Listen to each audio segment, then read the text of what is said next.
يا حبيبي.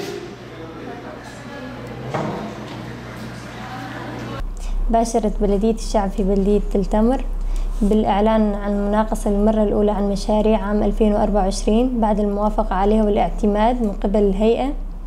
تم الاعتماد على 10 مشاريع، ومن هذه المشاريع كان يوجد لدينا مشروعين، وأن هذه المشاريع لم يتم استكمالهن في السنوات السابقة كونه من سوء الأوضاع، وتم الموافقة عليهن والاعتماد عليهن، وسنقوم بتنفيذهن بإذن الله في هذا العام. منها مشروع فرش بقايا مقالع لطريق مجيبرة وبنجة، ومشروع جسور باب الخير وبنجة. كونها تعتبر باب الخير وخط جبهة وخط نار، بس نحن سنقوم باستكمال مشاريعنا وفي هذه السنة واللي من أجل تخديم الأهالي.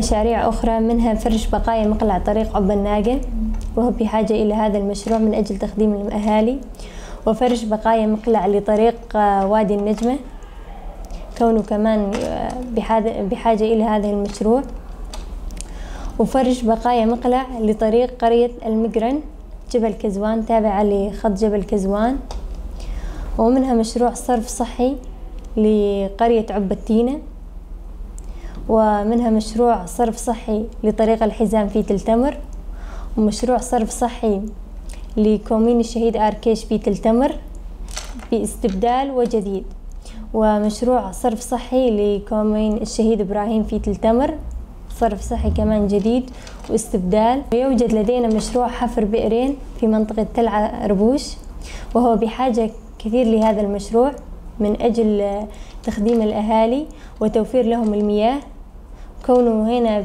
نحن بحاجة إلى المياه نتيجة ضربات الاحتلال التركي وهجوماته على المنطقة. تعرضت المنطقة إلى نقص في الخدمات، ومنها الطرق، عدم انقطاع الطرق، عدم الصهاريج تخدم المنطقة، كون الطرق غير سالكة، نقص في المياه، انقطاع المياه، الجسور، وعدم توفير طرق وآمنة للأهالي كونه على خط الجبهة، عدم توفير المياه بسبب الطرق وبسبب الأوضاع وسوء الأوضاع الجوية،